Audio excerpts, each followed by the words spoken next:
El demócrata estadounidense Bob Menéndez dijo que no renunciará al Senado tras ser imputado por corrupción.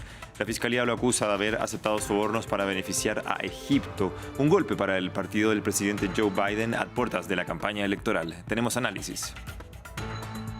En Venezuela, el Consejo Nacional Electoral ofreció asistencia a las primarias de la oposición, a pesar de que ésta decidiera autogestionarlas tras la renuncia de los rectores del organismo, lo que consideran es una maniobra del chavismo para nombrar solo aliados. En reemplazo, les explicamos desde Caracas. En Colombia, el Estado Mayor Conjunto Principal, disidencia de las extintas FARC, se atribuyó el atentado con coche bomba que dejó al menos 2 fallecidos en el suroccidente del país. La guerrilla anunció además un cese unilateral de hostilidades en todo el territorio nacional. Bienvenidos a este noticiero dedicado al continente americano. Soy Francisco Velasco de la Fiori. Comenzamos. El senador estadounidense Bob Menéndez y su esposa fueron acusados por cargos federales de soborno relacionados con presunta corrupción.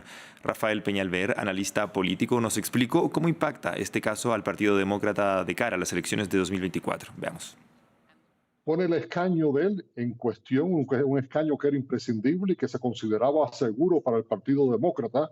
Ahora ese escaño, hay miembros del Partido Demócrata hoy. El gobernador de New Jersey, entre otros, ha pedido que renuncie, no que espere a juicio, sino que renuncie de inmediato.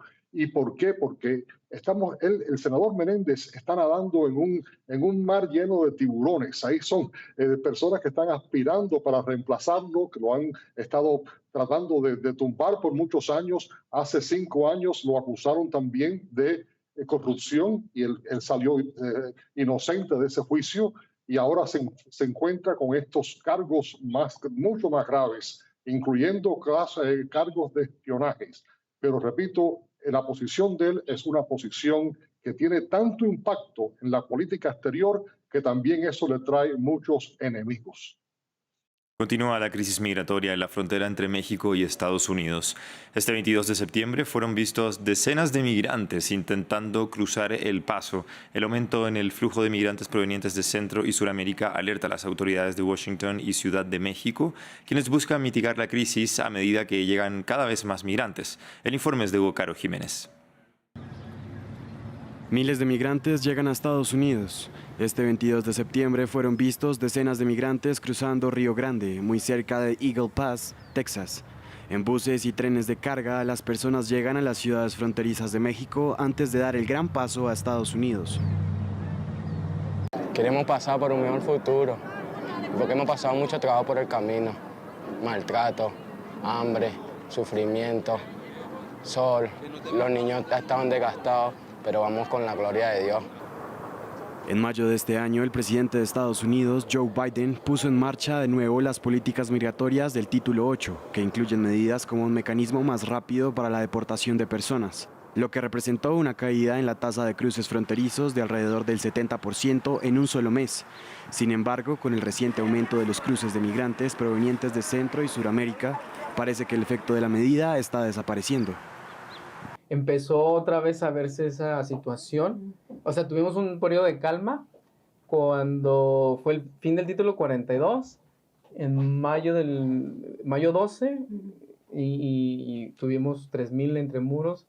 Se reforzó la seguridad y fue junio y julio que hubo calma y a finales de agosto se empezaron a volver a ver. Y ahí se empezaron a ver estas nuevas nacionalidades. Según las autoridades fronterizas de Estados Unidos, 142,000 migrantes fueron sorprendidos al cruzar de manera irregular la frontera en los primeros 15 días de septiembre. En México, en la antesala del 9º aniversario de la desaparición de los estudiantes de Ayotzinapa, comienzan los actos conmemorativos. Los familiares de los 43 realizan un plantón para exigirle al gobierno de Andrés Manuel López Obrador que presione al ejército para que entregue información que conduzca al esclarecimiento del caso. Esto luego de que el reporte del grupo de expertos independientes concluyera que las Fuerzas Armadas participaron activamente en el secuestro de los jóvenes. El Consejo Nacional Electoral de Venezuela ofreció asistencia técnica a la oposición en su proceso de primarias, en los que definirá su candidato para las presidenciales de 2024, más de 3 meses después de que la oposición decidiera autogestionar las votaciones tras la renuncia de los rectores del organismo, en lo que consideran es una maniobra del chavismo para nombrar solo aliados en reemplazo. Nos ampliaba previamente desde Caracas nuestra corresponsal Daniela Zambrano.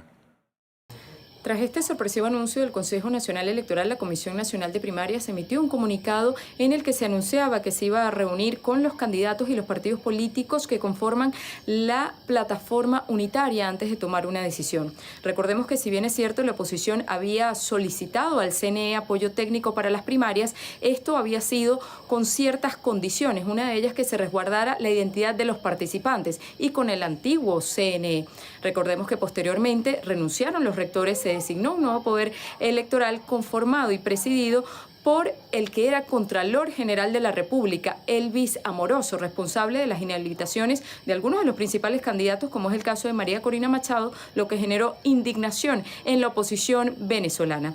Analistas coinciden en que esta sería una estrategia de la administración de Nicolás Maduro para obstaculizar las primarias opositoras previstas para el próximo 22 de octubre. De aceptar este apoyo por parte del CNE, cabe la duda de si podrán participar los candidatos inhabilitados como María Corina Machado, Enrique Capriles y Freddy Superlano, y si se mantendría la fecha del próximo 22 de octubre, dado que ya se habían asignado otros centros de votación como iglesias, parques y casas particulares, y esto habría que modificarlo ahora con la participación del Consejo Nacional Electoral. Para el próximo lunes está citado el presidente de la Comisión Nacional de Primarias a una reunión con el Consejo Nacional Electoral. Regresamos a Colombia, donde este viernes las disidencias de las FARC anunciaron un alto al fuego bilateral tras asumir su autoría en un atentado que acabó con la vida de 2 civiles y de esa forma garantizar el proceso electoral en curso. Esta noticia se da tras las conversaciones bilaterales entre la guerrilla y el gobierno, que fijaron el próximo 8 de octubre como el día para dar inicio a las conversaciones de paz, en un proceso que durará 10 meses para evaluar su efectividad. Marta Moya nos cuenta más. Tregua unilateral previa al inicio de los diálogos de paz. En Colombia, las disidencias de las FARC publicaron este viernes un comunicado anunciando un alto el fuego para su inmediata entrada en vigor. Ofrecemos al pueblo colombiano como medida inmediata para reducir las afectaciones contra la población civil que se presentan en medio de la guerra, la suspensión de acciones ofensivas en todo el territorio nacional contra las fuerzas militares y policiales y las garantías para que todas las fuerzas desarrollen de manera transparente y sin corrupción el proceso electoral en curso.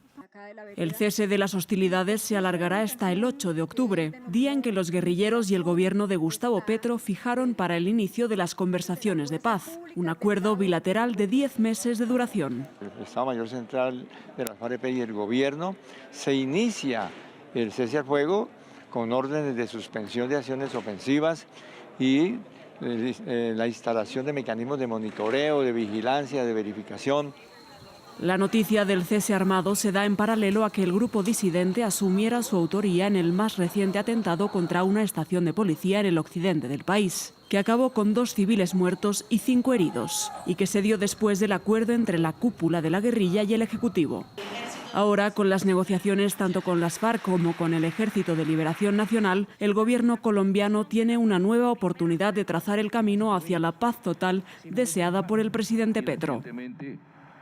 El féretro de Fernando Botero llegó el jueves a Bogotá, donde se rinden homenajes durante 3 días. Sus restos fueron trasladados al Salón Elíptico del Capitolio Nacional, donde el cuerpo del reconocido pintor y escultor descansará durante 3 días para recibir los honores y las despedidas de los ciudadanos. Las actividades continuarán el lunes desde su natal Medellín, donde recibirá honras fúnebres en una capilla ardiente el martes y miércoles de la próxima semana. El jueves retornará a Bogotá, donde será cremado. Y vamos a Brasil, que enfrenta una ola de calor intensa con temperaturas que podrían llegar a los 40 grados. En Sao Paulo, los ciudadanos hicieron frente a las altas temperaturas refrescándose en las fuentes de la ciudad, mientras que la mayoría optó por usar sombrillas en la calle. Las condiciones atmosféricas impedirán la llegada de frentes fríos, provocando una larga secuencia de días soleados con calor muy por encima de los niveles normales. Y así llegamos al final de este bloque informativo dedicado al continente americano. Continúa con nosotros en France 24.